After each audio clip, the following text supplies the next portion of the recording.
Morning. My name is Ralf Friedrichs. I am an author and addiction recovery coach, a life coach, and minister, and the host of the show, the Take Your Life Back Today radio show. You can see a video version on YouTube on the channel Take Your Life Back Today show. Today is the final of my episodes on life. Life 1, 2, 3, 4, 5 were previous. Today is the final episode of this segment. Those who sow with tears will reap with songs of joy. Those who go out weeping, carrying seed to sow, will return with songs of joy.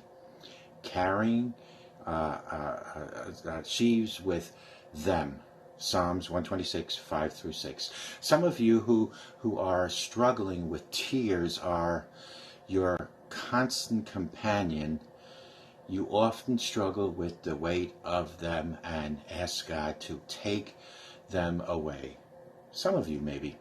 If this is how you feel and how you look to search God's word for answers, the best place to end up is always in Psalms. And it's in Psalms 126. He is using to teach us that while the pain that accompanies the tears is difficult, it is not without purpose.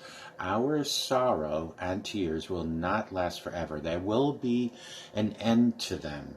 In Psalms 30, we learn that weeping may last for the night, but joy comes in the morning. Sorrow is our sowing. Rejoicing shall be our reaping. If there were no sowing and tears, there would be no reaping and joy. In planting our tears, we are promised that they will produce a harvest of joy. Jesus knew sorrow well, for he was a man of sorrows. He came to earth to walk among us and experience the same pain and suffering that we all battled. He wasn't just here as a tourist to merely observe what it was like to be human in a fallen world. He entered the grief and the pain of people and experienced it for himself.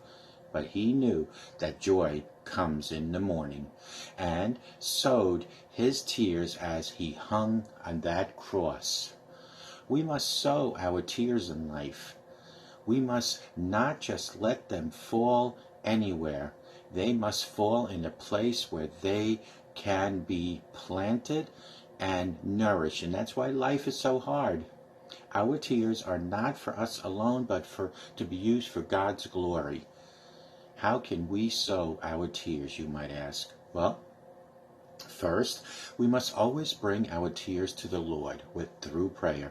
We need to express our sorrow in prayer before him as he catches each tear in the bottle.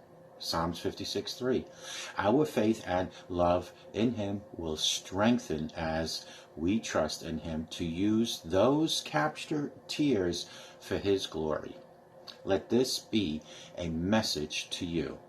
If you are feeling discouraged in life right now, if you are feeling that somehow things aren't going the way you want them to, that you are working and seeing so few and such indeterminate results, just be prepared to weep.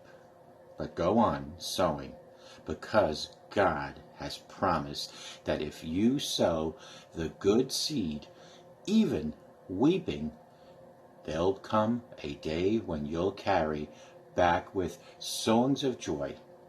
I can bear witness to that. Psalms 126 is not only true for God's people as a nation, but it's especially and personally true for those who wrestle with sorrow and grief. The tears we'll cry today will reap a joyful harvest in due time. That is what life, all these segments I just did, boils down to this. If you weep sorrow tonight, there will be joy in the morning. Call me at 844-405-HELP. Together we can help each other take our lives back. Be good to yourselves always. Be good to each other. Remember, simple smile to anyone can change their day and make a difference in your life. Weep today and foresee the joy tomorrow. Have a great life with Jesus Christ in your life, but always remember, bring your sorrow to God so he can catch those tears to make it a joyful tomorrow. Take care and have a good morning.